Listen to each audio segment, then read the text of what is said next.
只需将华贵的富婆指引到客房，电梯员便能获得不菲的酬劳。可刚到门口，对方的眼神就犹如烈火般灼热。起初克鲁尔并不敢越界，只是公事公办，可夫人却故意将他叫到房间，还要求他帮忙脱掉衣服，否则就要投诉。无奈在一番威逼利诱下，两人建立起了秘密关系。但作为奖励，夫人直接将价值连城的首饰送给了克鲁尔。这是克鲁尔第一次赚到认知以外的钱，也是助他成为骗术高手的第一步。克鲁尔原本出生在德国的一座村庄，除了天生顶着一副帅脸外，家庭也十分富裕。父亲经营一家香槟酒庄，每天研究怎么赚更多的钱；母亲则不务正业，整日忙着贪图享乐，还和经常来家中做客的教父有染。年幼的克鲁尔虽看在眼里，但并不对这些莺莺燕燕之事感到诧异，因为教父相比父亲而言，更能教导他人生哲理的含义，还会在山顶举杯庆幸生来不凡。但上天总会可以安排一些事来提醒你，人生并非一帆风顺。于是，在克鲁尔10岁那年，父亲因为经营不善，香槟帝国一夜崩塌，还欠了很多外债。当晚，父亲叫克鲁尔进房叮嘱道： Nicht von einer Bank, nicht von reichen Leuten, nicht von Reichen und von keiner Frau. von keiner Frau.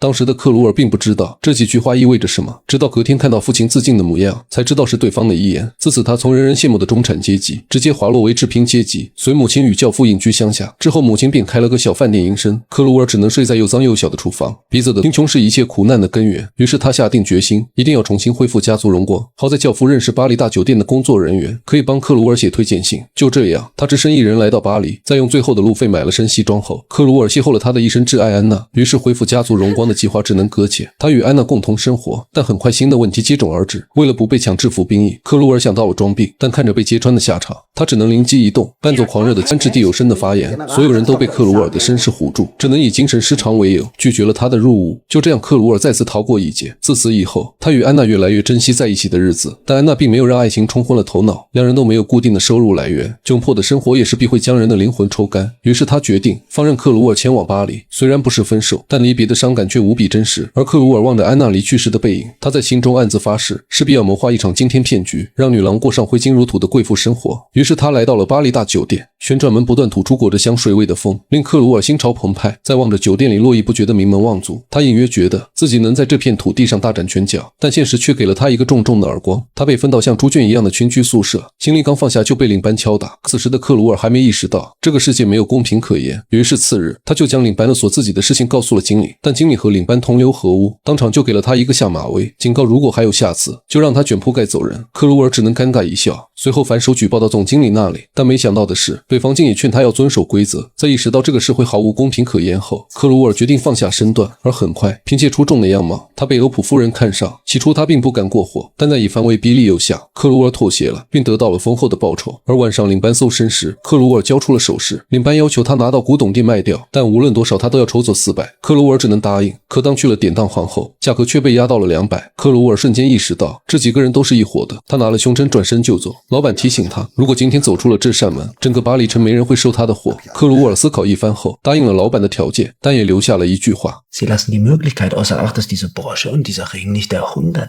Teil dessen sein könnten, was ich Ihnen anzubieten habe。老板看克鲁尔相貌堂堂，猜测他以后是大客户，便以原定800法郎的价格收购了这批首饰。而按照规则，克鲁尔要拿出400法郎交给领班。但就在这时，波普夫人再次指名道姓，要他提供客房服务。虽然此时克鲁尔已经疲惫不堪，但顾客就是上帝，他只能再次穿上制服，走进了欧普夫人的客房。而次日，在欧普夫人的提议下，克鲁尔晋升成了酒店的服务员，并且凭借出色的外表，他左右逢源，如鱼得水。但也在那段时间，那个让他魂牵梦绕的女人，敬业的种子，也在看不见的地方生根发芽。最终在一段时间的接触下，侯爵无可救药地爱上了安娜。而接下来便轮到克鲁尔上场了。为了制造合理的偶遇机会，他穿上西装，打上领带，来到一家高档餐厅，又向服务员递了几美金，获得了坐在室外的机会。而拥有雕刻般五官的克鲁尔果然吸引到不远处侯爵的目光，因为从他的相貌气质上推断，他绝对不是一般人，于是便主动与他攀谈起来。而克鲁尔自然不会拒绝送上门的猎物，接着便讲出了自己的故事。他原本出生在一个富裕的家庭，但在10岁那年，父亲因资金断裂，香槟帝国一夜崩塌，不久后便选择了轻生。眼看生活一落千丈，他只好来到巴黎寻求一番新的事业。可在半路上，他遇到了自己的此生挚爱安娜。那段时光是他人生中最充实热烈的。可安娜并没有让爱情冲昏了头脑，他深知窘迫的生活会将人的灵魂抽干，于是决定主动离开。 Du bleibst hier stehen, zieh dir die Leute an, genieß die gute Luft. Und wenn ich weg sein sollte und nicht vorher, dann kannst du weinen, wenn dir danach sein sollte. Gehabt dich wohl.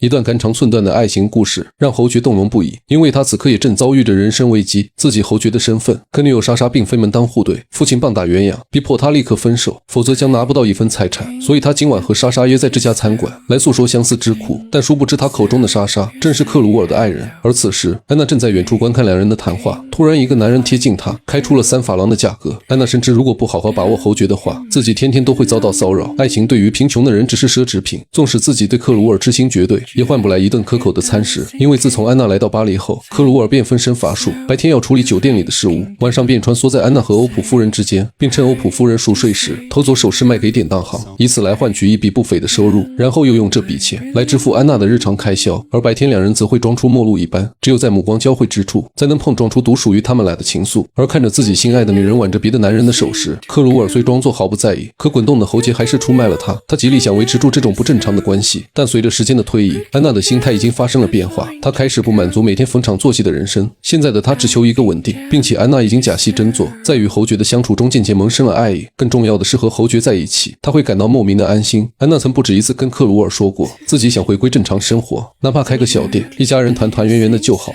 而这时欧普夫人从楼上下来，看着两个年轻人之间的眼波流转，夫人也知道克鲁沃尔不是无情之人，只是心里装的人不是他。于是她收拾好行李，在最后看了克鲁沃尔一眼后，便转身开启了新的旅程。而欧普夫人的离去让领班失去了一笔不小的收入，于是他又把目标锁定到另一位女富豪的女儿身上。 Bei uns soll ein Gast sich niemals hilflos fühlen. Wenn etwas möchte, ist es auch verfügbar.